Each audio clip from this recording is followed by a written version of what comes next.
एक औरत अपनी बेटी की शादी के लिए अपने 10 रिश्तेदारों से पैसा मांगती है।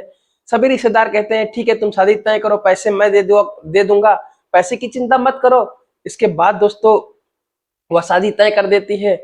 मात्र 15 दिन बचे होते हैं जब वो शादी के लिए पैसे मांगने के लिए जाती है, तो सारे रिश्तेदार हाथ खड़े कर देते हैं, कहते हैं किसी और से पैसे ले लो, मैं बाद में पैसे दे दूंगा। इसके बाद दोस्तों लड़की जब पैसे नहीं मिलते हैं तो माँ बेटी की हालत खराब होने लगती है। इसी बीच लड़की ने एक ऐसा कदम उठाया कि आप भी सुनकर चौंक जाएंगे, शादी टूट जाती है। दोस्तों बहुत ही इंटरेस्टिंग कहानी होने वाली है, पूरी सुन के जाइएगा। नमस्कार दोस्तों, मैं हूं आकाश मौर्य। आप देख रहे हैं एक प्यार ऐसा का भी शो। दोस्तों बहुत ही इंटरेस्टिंग कहानी होने वाली है आज की, पूरी सुन के जाइएगा। और जैसा भी हो कमेंट बॉक्स में जरूर बताइएगा। अगर फेसबुक पेज पे देख रहे हो तो पेज को फॉलो कर लीजिए, और यूट्यूब चैनल पे देख रहे हो तो चैनल को सब्सक्राइब कर लीजिए और बेल आइकन को ऑन कर लीजिए, ताकि ऐसी इंटरेस्टिंग कहानी आप सभी तक पहुंचती रहे। जी हाँ दोस्तों, और हमारा हौसला भी बढ़ता रहे।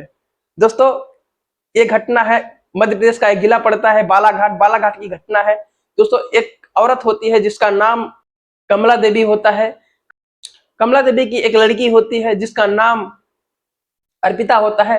अर्पिता बहुत ही सुंदर, बहुत ही सुशील, बहुत ही होनहार लड़की होती है। बहुत कम उम्र में बहुत कुछ हासिल कर लिया था, लेकिन बस पैसे की कमी के कारण उसकी पढ़ाई में भी बाधा होने लगती है।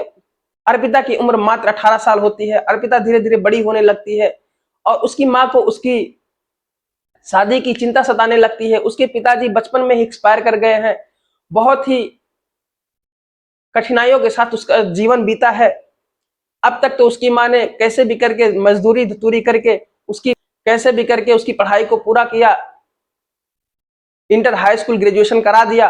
अब दोस्तों बहुत ही, अब शादी की बात है, अब करे तो करे क्या, इतने पैसे नहीं है कि शादी में वह सब कुछ व्यवस्थित कर सके। उसने अपने सारे रिश्तेदारों से लगभग 10 रिश्तेदारों से पैसे मांगे। सबने कहा ठीक है, मैं आप शादी की चिंता मत करो, शादी तो मैं चुटकियों में करवा दूंगा, और आप सिर्फ शादी की तय करो, आप शादी तय करो, उसमें कोई दिक्कत नहीं, पैसे मैं दे दूंगा। सब ऐसे सारे रिश्तेदार यही कहते हैं, बोलते हैं आप उसकी पैसे की चिंता तो बिल्कुल ही मत करो। तो दोस्तों मात्र शादी के 15 दिन रह गए हैं। अब वह बारी बारी से सारे रिश्तेदार के पास जा रही है। पहले रिश्तेदार के पास जाती है तो उन्होंने कहा कि देखो मेरे पास तो पैसे नहीं है, कहीं से उधार ले लो, मैं बाद में दे दूंगा तो उसको दे देना। इसके बाद फिर दूसरे के पास जाती, फिर तीसरे के पास जाती। दोस्तों 10 में जाने के बाद मात्र एक ऐसे व्यक्ति होते हैं सज्जन, जिन्होंने सिर्फ मात्र 30,000 रुपए दिया, वो भी ज्यादा नहीं थे। 30,000 में क्या ही होता है, कितना भी कम शादी में खर्च करती तो कम से कम 3 से 4 लाख रुपए तो खर्च ही होता। जो कमला देवी होती हैं बहुत ही परेशान हो जाती हैं, करे तो करे क्या, जाए तो जाए कहाँ। इनके पति भी नहीं है और कोई सहारा भी नहीं है, इनके पास लड़का भी नहीं है, मात्र वही इकलौती लड़की है, कमाने वाला घर में कोई नहीं है। इसके बाद दोस्तों वो 30,000 रुपए लेके आती हैं। अब 30,000 में क्या होगा, हर जगह हाथ पांव मार रही है, जिससे नहीं मांगा था उससे भी पैसे मांग रही है। वो लोग भी कह रहे हैं कि पहले तो नहीं बताया था, जिससे नहीं मांगी तो कहते हैं पहले नहीं बताया था, और जिससे मांगी थी यही कहते तुम कहीं और से अरेंज कर लो, फिर मैं दे दूंगा, तब उनको दे देना उधार में, लेकिन अभी मेरे पास पैसे नहीं है। लेकिन करे तो करे क्या, कोई पैसे देने को तैयार नहीं है। शादी के दिन बीत रहे हैं और गांव के लोग भी अब पूछना शुरू कर दिए हैं कि क्यों तुम्हारे घर में तैयारियां नहीं चल रही हैं, क्या कर रहे हो तुम लोग, कुछ समझ में नहीं आ रहा है, कुछ पता नहीं चल रहा है तुम्हारे घर में तैयारियां हो रही हैं कि नहीं हो रही हैं। दोस्तों इसके बाद ये भी टाल दिया करती है हंस के अर्पिता भी कि नहीं नहीं हमारे घर में तैयारियां हो रही हैं, माता जी सब तैयारियां कर रही हैं। और इतना ही नहीं, ये लड़का, अब लड़के से भी बात होनी शुरू हो गई है, शादी तय हो चुकी है। लड़के का नाम रोहन होता है। लड़का लड़की दोनों, अब लड़का भी लड़की को एक फोन दे दिया है, दोनों आपस में बात किया करते हैं। लड़का भी बहुत खुश है, क्योंकि लड़की बहुत सुंदर थी, बहुत सुशील थी, बहुत होनहार लड़की थी। लड़का भी बहुत अच्छा था। दोनों एक दूसरे को प्यार करने लगे हैं, एक दूसरे से रात रात बातें करते हैं जग जग के। लड़का पूछता भी है कि हमारे घर में ये तैयारियां चल रही हैं, अब तो शादी नजदीक आ गई है, 15 दिन बचे हैं, हमने आज आपके लिए ये खरीदा, हमने वो खरीदा, हम ये सरप्राइज रखे हैं कुछ स्पेशल। आपके घर में तैयारियां क्या चल रही हैं, आपने क्या क्या खरीदा। लड़की बोलती है अर्पिता कि रोहन जी, मैं खरीदारी करने के लिए नहीं जाती हूँ, मेरी माता जी ही जाती हैं, वो सारी तैयारियां कर रही हैं, मैं ज्यादा इन्वॉल्व नहीं होती। दोस्तों यह सब कह के टाल दिया करती है। अब 5 दिन बचे हैं।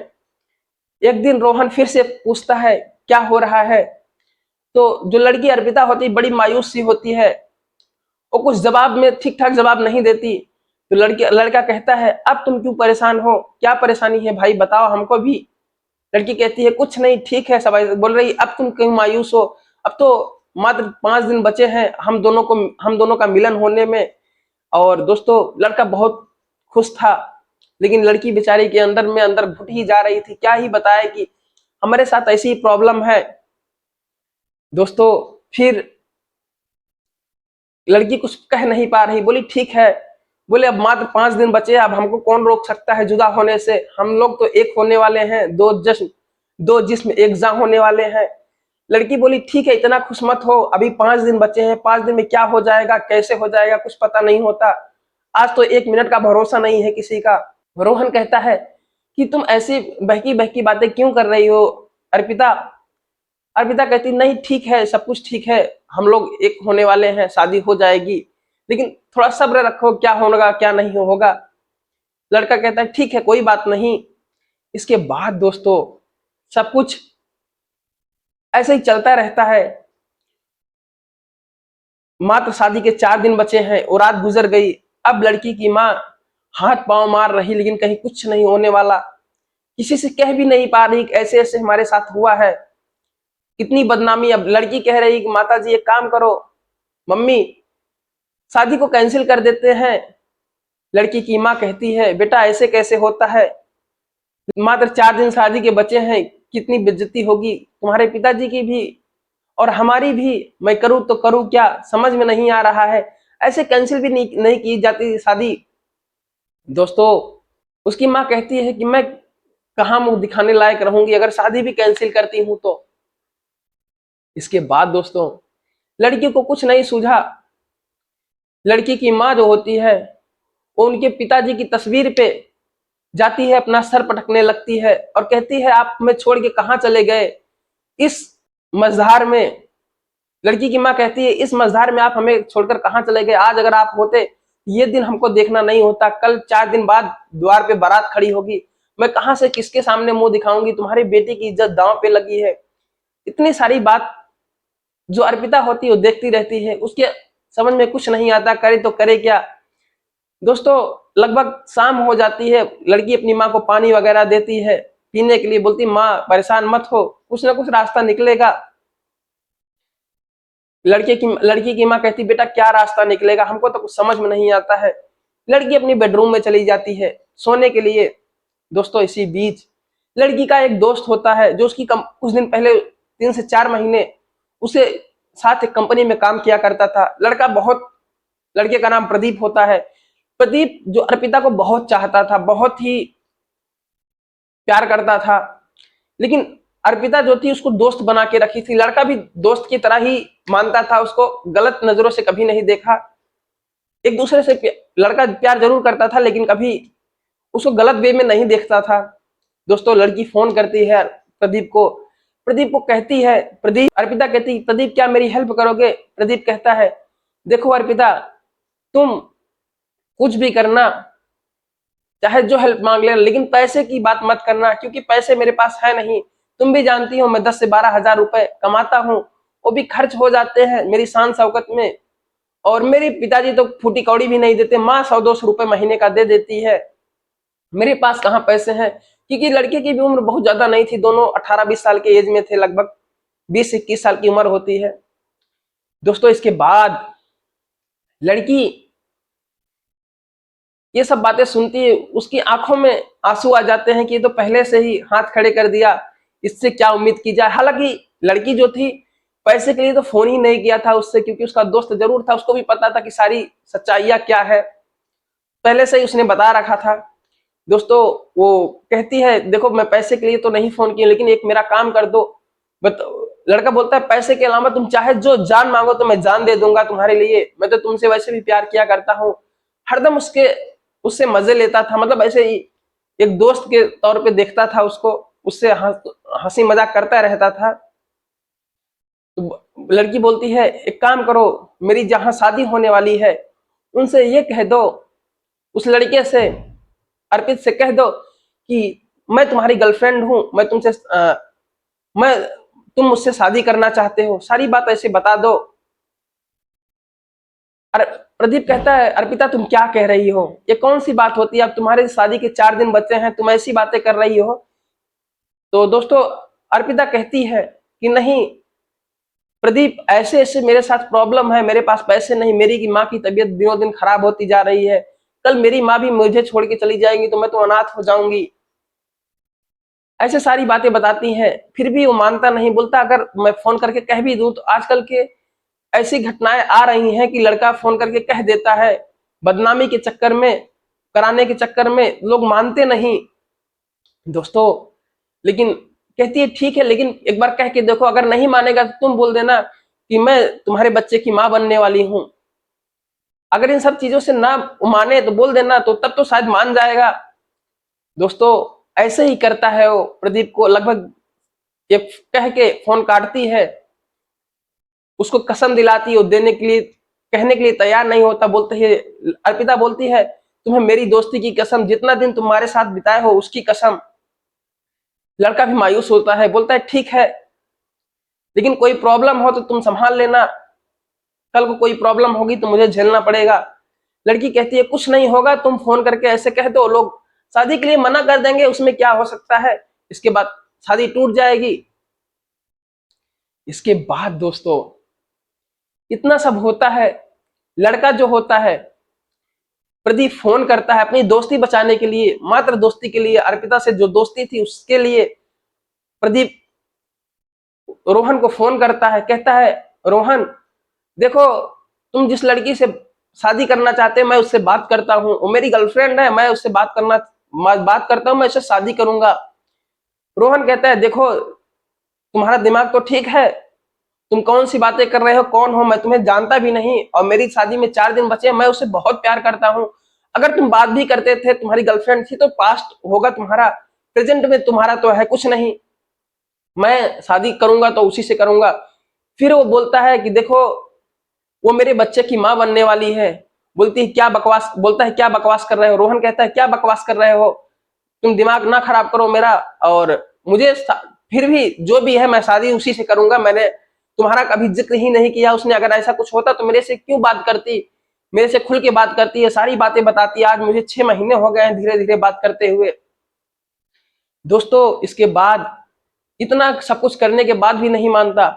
इसके बाद दोस्तों कहता है, लड़का कहता है, जो प्रदीप होता है, बोलता है शादी में तुम दिख गए तो तुमको गोली मार दूंगा, ऐसे धमकी देता है, सोचता है कि अभी शादी टूट जाए। जो रोहन होता है, रोहन प्रदीप से कहता है ठीक है, तुम्हें जहां मिलना हो तहां मिल लो, जिस दिन मिलना हो उस दिन मिल लो, शादी के भी दिन अगर तुम आए तो तुम्हारे हाथ पैर तोड़ दिए जाएंगे, तुम आओगे तो 2 पैर पे जाओगे, और कंधे देके खूब धमकाता है, दोनों में कहा सुनी होती है, लेकिन मानने को तैयार नहीं होता रोहन। रोहन कहता है मैं शादी करूंगा तो उसी से करूंगा, वन अन्यथा करूंगा भी नहीं। इसके बाद दोस्तों यही कहानी खत्म नहीं होती, लड़का फोन कट करता है, इसके बाद अर्पिता को फिर से फोन करता है, बोलता है अर्पिता तुम देवता पाई हो, तो तुम्हारे शादी, तुम्हारा पति नहीं तुम्हारे लिए देवता है, वो तो मानने को तैयार नहीं, मैंने सारी बातें बता दी, झूठी कही, हाँ, लेकिन वो मानने को तैयार नहीं, कह रहा है कि नहीं मैं तो शादी करूंगा तो सिर्फ तुमसे करूंगा। तो कहती अर्पिता कहती है एक काम करो, तुम उनके पिताजी को फोन करो और ऐसी सारी बातें बता दो कि हमारी मैं तुम्हारी गर्लफ्रेंड हूँ। वो सारी बात उनके पिताजी से ऐसे बताता है, लगभग 12:30-1 बजे का टाइम होता है, फोन करता है, उनके पिताजी फोन उठाते हैं। इसके बाद वैसे ही बात बताता है जैसे कि रोहन से बताया था, जैसे ही प्रदीप ने रोहन से बताया था वैसे सारी बातें उसके रोहन के पिताजी से बताता है। दोस्तों इसके बाद रोहन के पिताजी गुस्से में आ जाते हैं, अपनी पत्नी को उठाते हैं, बोलते हैं ऐसे ऐसे फोन आया था और ऐसे ऐसे कह रहा था वो लड़का। तो इसके बाद रोहन कह रहा है शादी करूंगा तो वही करूंगा। वो कहता तो अब औरतें भी बात बनाने लगती हैं घर में, कहने लगती हैं कि अरे भला हुआ उस लड़के का उसने सही कुछ बता दिया, ये तो औरत हमको फंसाने वाली थी। मतलब उसकी माँ को अर्पिता की माँ को कह रहे थे ये लोग तो फंसाने वाले थे। अब धीरे धीरे सुबह होती है, सुबह लड़के के पिताजी, जो रोहन के पिताजी होते हैं, वो लड़की अर्पिता की माँ को फोन करते हैं, कमला देवी को फोन करके कहते हैं, क्या बहन जी आपने हमको फंसा दिया, ऐसे ऐसे रात को फोन आया था और वो लड़का ऐसे कह रहा था। अर्पिता कहती है, अर्पिता की माँ कहती है ऐसा कुछ नहीं है, जो भी है गलत बातें हैं। अर्पिता की माँ अर्पिता से पूछती है, बेटा क्या ऐसा कुछ है? अर्पिता कहती नहीं माँ, कुछ ऐसा नहीं है, मेरे साथ काम करता था वो लड़का, शायद कह दिया होगा, ऐसा कुछ नहीं है। दोस्तों इसके बाद अब जो रिश्तेदार भी थे, जिन्होंने पैसा देने से मना कर दिया था, वो भी कहने लगे, सारी बातें फैल जाती हैं कि शादी तो टूट गई। अब वो भी कहने लगते हैं इसीलिए मैं शादी पैसे नहीं दे रहा था, ये लोगों की चाल चलन ही ऐसी है, ये लोग ऐसा ही करते हैं। दोस्तों लड़की की माँ रोने लगती है, लेकिन लड़का जो है रोहन अपनी बात पे अडिग है, उसको कुछ नहीं, बस चाहिए तो सिर्फ अर्पिता। दोस्तों इसके बाद अर्पिता के लिए वो कहता है मुझे अर्पिता से ही शादी करनी है। इसकी माँ भड़क जाती है रोहन की, कहती तुम्हारा दिमाग खराब है। उसकी बुआ वगैरह होती है, कहती तुम्हारा दिमाग खराब है, तुम एक ऐसी लड़की से शादी करने के लिए तैयार हो जिसने तुम्हें पहले ही धोखा दे दिया हो, दूसरे से बात करती हो, उसकी फैमिली ही ऐसी है, उसके पिताजी भी नहीं है तो शायद ऐसा वो लोग कर रहे होंगे। दोस्तों ये सब जो भी होता है, अब उसके लड़की के भी जो रिश्तेदार थे, जो पैसे देने वाले थे, वो भी कहते हैं अच्छा किया हमने पैसा नहीं दिया, ये लोग ऐसा ही करते हैं। दोस्तों कुछ टाइम बीतता है, रोहन से रहा नहीं जाता। रोहन पुलिस के पास जाता है, कहता है कि सारी बातें बताता है, सर ऐसे ऐसे 4 दिन बाद हमारी शादी थी और एक लड़का मुझे फोन करके ऐसे ऐसे बताया और मेरे घर वालों को भी भड़का दिया है, और मैं चाहता हूं कि कल किसी और लड़की के साथ ऐसा ना करे। ठीक है मेरे साथ नहीं करेगी शादी, वो कोई बात नहीं, मेरी शादी नहीं होगी, लेकिन उसकी शादी, अर्पिता की शादी प्रदीप से करवा दीजिए, कम से कम किसी और लड़की की जिंदगी तो बच जाएगी।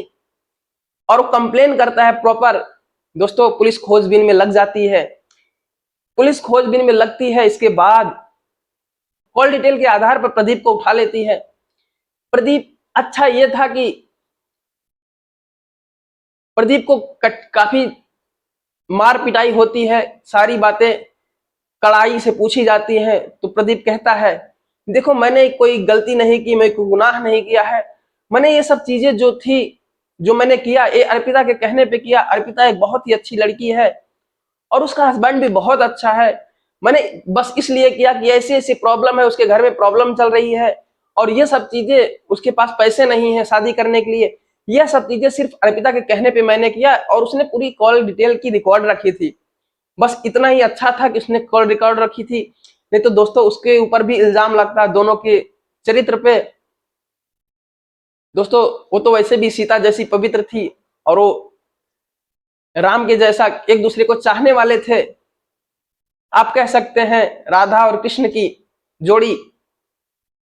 दोस्तों इसके बाद ये सारी बात जो होती है वो पुलिस वाले सुनते हैं, इसके बाद उनकी आंखों में भी आंसू आ जाता है। वाह रे दोस्ती, क्या दोस्ती निभाई तुमने एक लड़की के साथ में। इसके बाद पुलिस वाले उनके पिताजी से कहते हैं, जब सुनते हैं सारी बात बताते हैं, पुलिस वाले कहते हैं धन्य है लड़का जिन्होंने, और धन्य है लड़की अपनी माँ की इज्जत के लिए, अपनी माँ की इज्जत बचाने के लिए अपनी इज्जत दांव पे लगा दी। अगर आप शादी करना चाहें तो इस लड़की से कर लीजिए, शायद ऐसी बहू कलयुग में कहाँ ही मिलने वाली होती है। दोस्तों इसके बाद लड़का भी खुश हो जाता है, लड़का कहता है, जो रोहन होता है उसके पास जाता है, माफी मांगता है प्रदीप से, कहता है प्रदीप धन्य हो तुम, ऐसे दोस्त कहाँ मिलते हैं, तुम अपनी एक दोस्त के लिए तुम इतना मारपीट सहे, इतना सब कुछ हुआ। बोले प्रदीप भी बोलता है कि रोहन तुम भी धन्य हो, आज के युग में लोग छोटी छोटी बात के लिए एक दूसरे को छोड़ दिया करते हैं, तलाक ले लिया करते हैं, तुम तो बगैर शादी के उसी लड़की के लिए तुल गए जिससे तुम्हारी कुछ दिन ही बात हुई है, शादी भी नहीं हुई है, तुम बोल रहे हो उसी से शादी करूंगा, तुम भी बहुत अच्छे हो। और अर्पिता भी बहुत अच्छी है। मेरा क्या, मैं तो चलता फिरता इंसान हूं, जिससे दोस्ती करता हूं उससे अच्छे से निभाता हूं। यही चीज मैंने अर्पिता से भी की थी, दोस्ती, और उसे निभाया। मेरा कोई वास्ता नहीं है। इसके बाद लड़की के पिता जो होते हैं, लड़के के पिता जो होते हैं, आते हैं लड़की की माँ कमला देवी से माफी मांगते हैं, बोलते बहन जी हमसे बहुत बड़ी गलती हो गई। लड़के की माँ भी आती है, बोलती बहन जी आपको पहले बताना था, आपके पास पैसे नहीं थे तो मैं पैसे दोनों चीजों का, दोनों तरफ की अरेंजमेंट कर देती, मेरे पास तो पैसे थे, आपको बताना चाहिए थे, मैं मुंह तो खोलना चाहिए था। दोस्तों इसके बाद दोनों की शादी होती है। दोनों का आशीर्वाद प्रदीप देता है सबसे पहले जाके। उसके दोनों के पक्ष के जो लोग होते हैं वो कहते हैं, लड़के के पिताजी और लड़के के पिताजी, माताजी और लड़की की माताजी खुशी होते हैं और कहते हैं कि इनका आशीर्वाद, जो पहला आशीर्वाद देगा वो प्रदीप देगा। जाके जयमाल पे सबसे पहले आशीर्वाद देते, उसी टाइम पे शादी तय होती है और लड़का जो प्रदीप होता है दोनों को बधाई देता है, आशीर्वाद देता है स्टेज पे जाके। इसके बाद सब आशीर्वाद देते, पुलिस वाले भी आए थे, वो लोग भी जाते हैं बारी बारी से आशीर्वाद देते हैं, खाना पीना खाते हैं, सब लोग चले जाते हैं। अब दोनों का जीवन यापन बहुत अच्छे से चल रहा है। दोस्तों ये कहानी कैसी लगी आप सभी को बताइएगा कमेंट बॉक्स में, और अगर अच्छी लगी हो तो लाइक कर दीजिएगा, पेज को फॉलो कर लीजिए। जय हिंद, जय भारत, ऑल दी बेस्ट।